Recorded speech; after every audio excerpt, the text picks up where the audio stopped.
We have a lot to get to with you, but I want to pick up on where the Treasury Secretary just left off. He alleged that people who were tied to you or your campaign were involved in this broad, brazen scheme to rip off the Minnesota state welfare system. Do you want to respond to that? Do you know what he is referring to?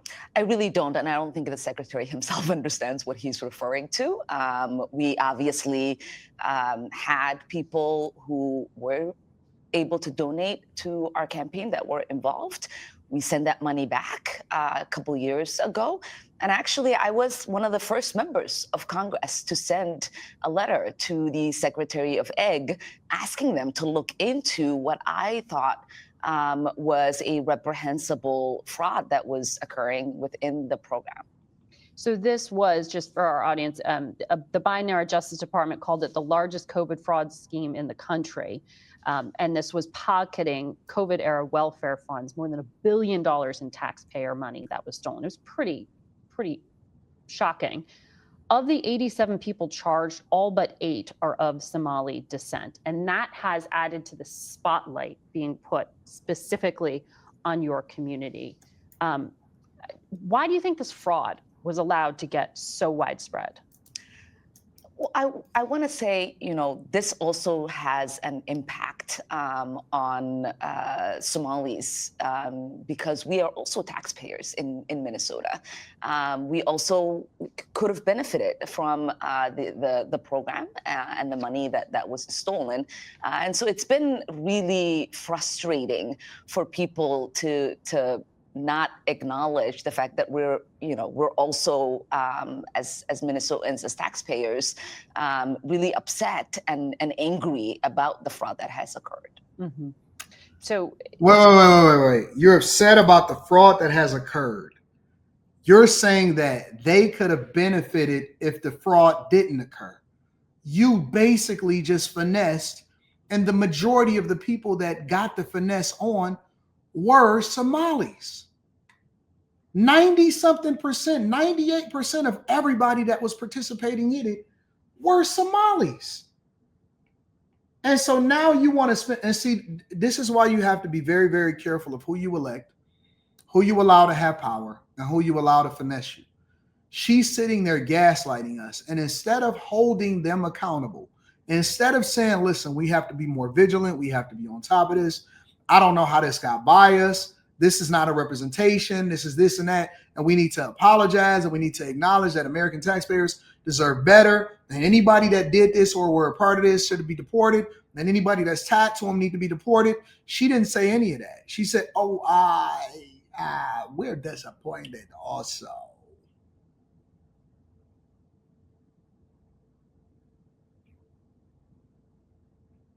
So y'all stole over $1 billion. Y'all stole over $1 billion.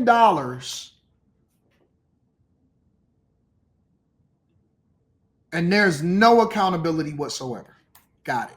Do you think, though, that there was a failure by the Democratic state government to police itself? This is a brazen, fraudulent activity here. Yeah, and that is what I alluded to in my letter that I'd sent to the Secretary of Ag, was to see where things were going wrong. How can this amount of money disappear fraudulently without there being alarms being set off? I wonder how much. And it is something that we have to continue to investigate. We have to continue to ask those questions. Because, as you know, one of the initial defenses by the organization at the heart of the fraud, Feeding Our Future, was to claim the probe was due to racism. Do you think that this was all about negligence, or that it was like political fear of alienating the Somali community? So you have to remember that the woman who led the program is a Caucasian woman. And that was her way of making sure that this would continue to happen by using whatever rhetoric that was available to her. We do know that when the money was stopped, they did sue. The AG, Attorney General Keith Ellison, defended the department in that lawsuit. It was a judge that said it should continue, that money should continue to go out. And so this wasn't something that people were not looking at. There was always those alarms, and we will continue to understand where things might have gone wrong as these investigations continue and as these fraudsters are prosecuted and sent to jail. Well, it's going to have impact for your community, because we've already heard that the head of Medicare and Medicaid say they're going to have a new policy that applies to Minnesota. You heard the Treasury Secretary say they're investigating. But there's another thread here, because House Republicans and the Treasury Secretary just now talked about a link to terrorism, a possible link. He said they're just now beginning to look into it. How confident are you that that's a false claim? I'm pretty confident at the moment, because there are people who have been prosecuted and who have been sentenced. If there was a linkage in that the money that they had stolen going to terrorism, then that is a failure of the FBI and our. Wait a minute. Let me replay this one more time. Give me a second. If there was a linkage in that the money that they had stolen going to terrorism, then that is a failure of the FBI and our courts. So wait. If your people steal, if Somalis in Minneapolis, who you represent, steal, it is a failure of the FBI to what? Catch them sooner? Or be proactive in being able to catch them?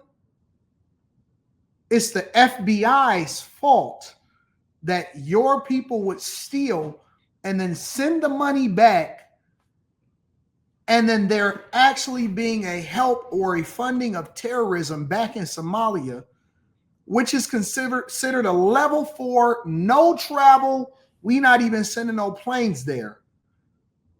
And y'all don't have any kind of structure or government or any of that type of stuff, but it is the FBI's fault that Somalis in Minneapolis would steal and then send the money back home in a fraud scheme. How are these people governors, bro? How are these people senators? How are these people House of Representatives? How are these people mayors? How are these people? And then they had one that was running for mayor in Minneapolis. System in not figuring that out and basically charging them with these charges. And so I do know that for many years, this sort of like alarm that there is money being transferred through the airport in bags and going to terrorism that accusation has always existed. There's never been here and there in those accusations. But if that is the case, if money from US tax dollars is being sent to help with terrorism in Somalia, we want to know. Yeah. And we want those people prosecuted. And we want to make sure that that doesn't ever happen again. So there are 80,000 people of Somali descent in your state, but the president has been very focused, not just on them, but on you. In this extraordinary cabinet meeting, he said Somalis, quote, come from hell. They complain and they do nothing but bitch. Take a listen. These are people that do nothing but complain. They complain. And from where they came from, they got nothing. We don't want them in our country. Let them go back to where they came from and fix it. Thank you very much, everybody. That knocking is vehement agreement from his cabinet members there. I just wonder what the reaction is in your district to have that from the highest office in the land. It's disgusting. It's completely disgusting. True. These are Americans that he is calling garbage. And we feel like there is. No. We're not going to do that. We're not going to make it seem like they were born here in America, that they embrace American culture. And that's another thing that we got to start having a conversation about is why are people embracing and allowing for other people that are not of the culture that come over here and bring in their culture? Why are they allowing for them to be able to do that? Y'all let anybody get away with anything at any point, and people just, is just cool with it. They could say whatever they want to say. They could do what they want to do. They can move how they want to move. They can disrespect you, disrespect the culture. They don't have to pledge allegiance to the flag. They're going to put down the American flag and put up their own flag. They don't have to learn English. They don't have to do nothing. They don't have to pass a barrier to entry to come over here in the United States of America. And we just cool with it. And it ain't even no big deal. No, it's cool. It's not a big deal. We could do it. They can do whatever they want to do. Listen, they're great people. Great people. They love being here and they contribute to American society. Okay. Is an unhealthy obsession that he has on the Somali community, and an unhealthy and creepy obsession that he has with me. I think it is also really important for us to remember that this kind of hateful rhetoric and this level of dehumanizing can lead to dangerous actions by people who listen to the president. And 95% of the Somalis in your state are U.S. citizens. Yes. Just for clarity there. But the president has restricted all immigration processing, including asylum claims from Somalis already on U.S. soil, along with 18 other countries. ICE reports it has rounded up about 19 people, and they put out press releases with the images of about 5 of them that they say are the worst of the worst. Is that the entirety of the crackdown to date? Yeah, so far we know of the people that they've picked up in Minnesota. About 5 of them are Somalis. And from what I have read and from the people that I've spoken to, all of them had already had orders of removal. So these are not people who are undocumented, but people who have committed crimes and who should have already been sent out of the country. I want to ask you about something else that the architect of the president's immigration policy, Stephen Miller, said. On Thanksgiving Day, he posted, "No magic transformation occurs when failed states cross borders. At scale, migrants and their descendants recreate the conditions and terrors of their broken homelands." What do you make of this argument of failure to assimilate and sort of ruining America? That's a big deal. How do you understand this? I mean, when I think about Stephen Miller and his white supremacist rhetoric, it reminds me, yes, it reminds me of the way the Nazis described Jewish people in Germany. And you know, as we know, there have been many immigrants who have tried to come to the United States who've turned back, one of them being Jewish immigrants. We know the way that people were described who were coming from Ireland, Irish immigrants. We know the way in which people were described back then when they were Italian immigrants. And to me, you know, we're yes, of course, ethnically Somali. We are in this country as Americans. Yeah. We are citizens. We are productive part of this nation, and we will continue to be. Congresswoman Omar, thank you for your time today. I think that, you know, again, and I stand on this, and I actually got an email from people that were pissed off. Maybe I should try to pull that up. Let me see something. I got some Africans in my emails that's mad at me. I have some Somalis that's in my emails that's mad at me.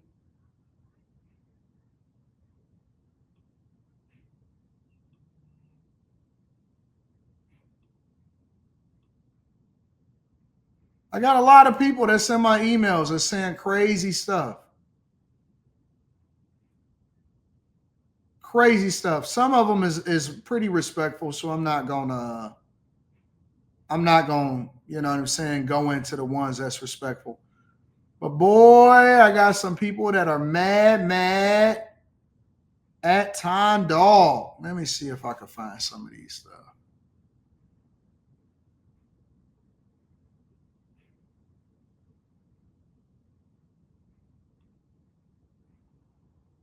Where is it at? Oh, well, I don't have the ability to be. Oh, here it is. Here's one of them. Here's one of them. Here's one of them. Let's get into it a little bit. Let's see if I can deep dive into this. Hey there. This is from Edris 22 or Edris 22 Edris. I don't know what kind of name that is. Hey there, I'm one of the most disappointed ex-YouTube subscribers that you got. And I'm sure I'm not alone. I've always observed your racist undertone about Africans. Funny enough, your history traces you back to Africa. He says, we Africans do not care if you like us or not. Whatever mindset you carry doesn't concern us. Trust me, there are more real and silent billionaires in Africa than you will ever have in your FBA. No African is begging to be a part of y'all. They just come over here and just work here. All right. Now, let me also preface this by saying that this is not a reflection of all Africans. I'm an American. I speak American, not English. This is not a reflection of all people that are migrants in the United States of America. Idris, 22 Idris, stands on his own. Okay. But I have to read it because there was some feedback, and I said, you know what? Let me go. I was talking to Leslie yesterday, and I said, let me share this with the people. Goes on to say that I am a well-traveled African. I've traveled far beyond what you will ever do. To hear you say that you are closer to whites than any other Africans is the most ignorant statement to come out of a public speaker. They said we have no difference than Somalis. Let's continue. I'm not going to comment on it. I'm going to let y'all draw your own conclusions. He says, I'm an East African, Uganda. I'm proud one of that. I'm going to read it in his dialect. The issues y'all have with Africans out there are the issues we have with them too down here in Africa. It's very dense of you to carry what Somalis, Ethiopians, Eritreans, and other deluded people do to the entire sub-Saharan African. Y'all with me? Right now, I'm not speaking American, I'm speaking Ugandan.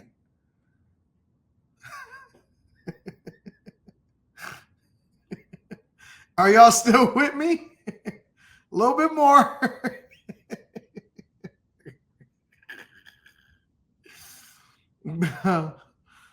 We don't even care about your American politics. You're being used against each other.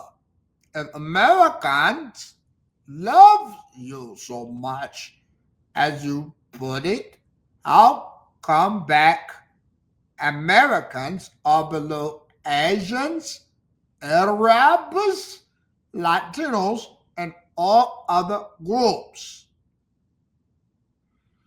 I can go on and on. It'll take too long to read it in that. With your disrespect towards your black women, the undertones are clear. But we, real Africans, don't dwell into negativity. You know shit about us. Stop talking about us. Maybe we are stupid to follow y'all and treat you with respect because that's something y'all never get as blacks there. But just know that the black race is bigger than y'all. Proximity, black Europeans are closer to whites than y'all will ever be. You will remain seen as slaves, and that's a fact. Now remember, these are people that come to the United States of America, take our resources, and this is what they think of you. When I told y'all a long time ago, when I had a conversation with y'all, and I said, listen, bro, a lot of these people, they don't fuck with y'all.